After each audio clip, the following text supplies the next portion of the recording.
Welcome to Read 536. This is the description of the final narrative and PowerPoint assignment for the triangulated analysis. So we're in the final stretch of this assignment now, kind of getting closer to the end of the semester. And so we've done all three pieces, and what we're really going to focus on this week for our assignment is pulling those three pieces together. We're not redoing them in any way, but really looking at them now as a whole and writing up an overall picture of what we learned from this assignment. So, like I said, you're going to take all three pieces. So we did the learning theories piece, we did the piece on best practice, and then just last week you did the analysis of some type of standards. So if you were K-12, you did the Common Core state standards, and if you are in the community college track, then you used some type of other set of standards. And what we're going to work on this week then is bringing these findings together excuse me, in a short paper, and you're going to create a short PowerPoint presentation to share with me and to share with some of your peers. In terms of the paper, as I said in the beginning of the semester, this is not going to be a huge term paper style assignment. I would like you to be able to do this analysis in about 3 pages. So that means for the best practices piece and for the Common Core or standards piece, you did write up some narrative notes for those. Feel free to just edit and cut and paste your narrative from the best practices piece and take the notes that you took on the template for your standards-based analysis and put those together in narrative form. So I gave us 3 pages because I think a page or less for each area of analysis should be enough. Remember, I've read all of your templates up to this point, and so I'm pretty familiar with how your work has been going. And if I want more information, I can always then go ahead and look at the templates which you are going to attach at the end of this paper. Alright, so remember our first lens was the learning theories piece, and what I'm concerned with for this piece of your paper is answering the question, what are the principal learning theories that have influenced the development of this curriculum? So you can use your template to write this narrative, and you don't need to address each of these questions, but I put these questions up here as sort of prompts for your thinking. So you don't have to go through and answer each one of these, but read these and I'll discuss them quickly, and then you can think about how you would like to write up your analysis of the learning theories piece. So some ideas would be, did you find multiple examples of practices associated with one or more specific theories? So when you look at some of your templates, you see a lot of, let's say, constructivism, or a lot of behaviorism, or a lot of use of metacognitive theory. Perhaps you had a lot of the classic conditioning and the way they kind of set up all of those routines. So when you look at that template now, and now that you've looked at this program several times through several different lenses, do you think that you could describe kind of an overarching theoretical approach to this curriculum?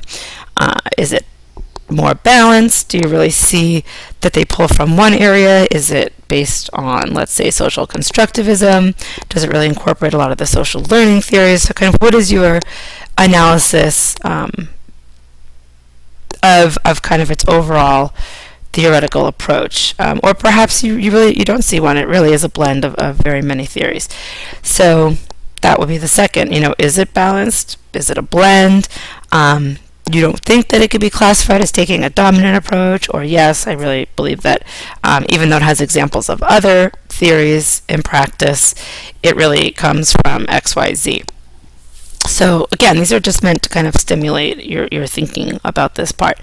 And then in your discussion, make sure that you provide some examples. So from your template, just evidence of application of these theories, and this will support your narrative analysis. So if you're talking about this idea that you think that it's primarily constructivist in nature, you may give an example or two of specific practices that you think exemplify a constructivist approach. So whether it be under the large umbrella of constructivist approach or one of the more specific theories, you can go ahead and provide some of those examples that are going to support your analysis.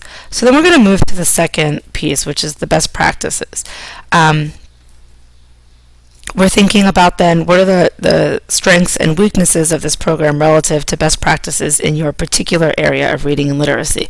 So remember when we talked about the learning theories piece, we were a little bit more holistic. We looked at the program as a whole. When we got into the best practices piece, we focused really just on our area of reading or literacy that we chose. And so some kind of ideas or prompts or questions you can think about is, of course, I'd like you to share some of the findings from your analysis, but what does this program do well? So I looked at it in terms of phonics. I think that the program does X, Y, and Z really well. Did you find any potential weaknesses? I saw that they really spent a lot of time doing these types of strategies for comprehension, but I noticed that there weren't a lot of opportunities for students to apply strategies authentically, would be an example. What do you think teachers who use this program should be aware of in terms of best practice? So is it ready to go, full of best practice? You can pull lots of examples. Is it strong in one area, weak in another, and therefore teachers should know that they need to supplement this section of it or add X, Y, and Z. And that's where you would discuss kind of what your recommendations for addressing some of these weaknesses would be, kind of what types of things you think teachers should be able to do or should know and can implement. And again, be sure that you provide some examples. So while you want to talk about it kind of overall, you also want to give a couple of examples right from your template to support your discussion. And when I say provide examples, I'm thinking 2, 3, because of course I don't want to see 5 and 6 pages for each of these sections. So just pulling some of the ones that you think kind of best exemplify whatever it is that you're discussing for that part of the analysis. And like I mentioned before, if you already did this for your you already put this narrative piece on your template, which many of you did, and many of you wrote quite a good narrative piece with that template. Go ahead and cut and paste it and edit it a little bit to make it fit kind of what you need to discuss for this point, but don't feel like you need to rewrite that entire section. All right, and then the last piece is going to be then our look at standards, right? So depending on whether you were K-12 or community college, we did this a little bit differently, but really we're kind of going to discuss, take a similar approach to this discussion. And so what we're trying to kind of discuss or talk about in this section is this program aligned to a set of standards? So is this program Common Core ready, or is this program or course, if you're community college, developed with a particular set of standards in mind? So if you are in the community college track, you want to spend a little time telling me the types of standards that you use to analyze the course or the program in this section. You want to describe them for me a little bit. If you used the Common Core state standards, all you need to talk about is the grade level and the focus area of reading that you looked at. Again, so what should teachers who teach this course or program, or what should teachers using this program be aware of in relation to the standards that you looked at? So if you're at community college, what do they need to know about these standards in relation to this program? Well, the other way around, what do they need to know about the program in relation to those standards? And if you are K-12, what do teachers need to know then about this program's readiness to meet the Common Core? Because we know, particularly if you're using one of the big commercial programs, those were designed around our old California English Language Arts standard. And so we know that they're, not all of the standards align perfectly, and we've got some new Common Core state standards that aren't in our old standards. And so what do teachers then need to be aware of for your area of reading? So if you looked at vocabulary, or you looked at comprehension, or you looked at phonics, how well did this program meet those standards, the Common Core State standards? And then what are the strengths in terms of meeting them? But then what are the weaknesses? So where are those gaps? What are teachers going to need to know, let's say, about the vocabulary standards for Common Core, and the ones that perhaps aren't covered by this program, ones that are covered well by this program? What are they going to have to add? If you're a community college track, you're taking a look at those standards and you're kind of doing the same thing. So what are this program or course's strengths in terms of using these standards? If you used those new the standards that I provided for you in the community college track, if you took a look at those rubrics, how well did this course prepare students to meet or to master some of the goals and objectives described on those rubrics? And then implicit in that discussion then is kind of what are your recommendations then for teachers using this program, right? What do they need to be aware of, and what could or should they do? Again, you can pull examples right off of your template to support your analysis in this section. And so that's going to be an important piece to kind of back up what you're discussing. All right, so then the last piece then is your PowerPoint presentation. And what I'd like to see on this PowerPoint presentation is really just a short, about 15-minute discussion of some of your findings. What did you learn about this program from this triangulated analysis assignment? You probably know quite a bit because you've been looking at it for several weeks now. But in a few slides, what we're looking for then is first to share some specific information about the program. So what is the program?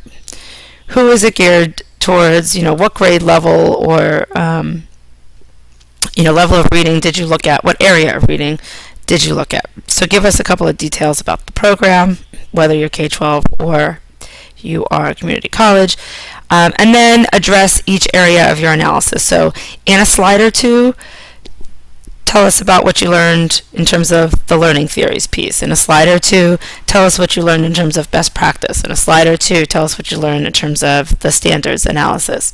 How does this fit into your overall assessment of the program? Share with us in a slide, what did you learn about this program? What do you think about it now that you've looked at it in all three ways? Is it a program that's particularly strong? Is it a program that's balanced? What do you think are the benefits of teachers using this program? What does it do well? Where does it fall short?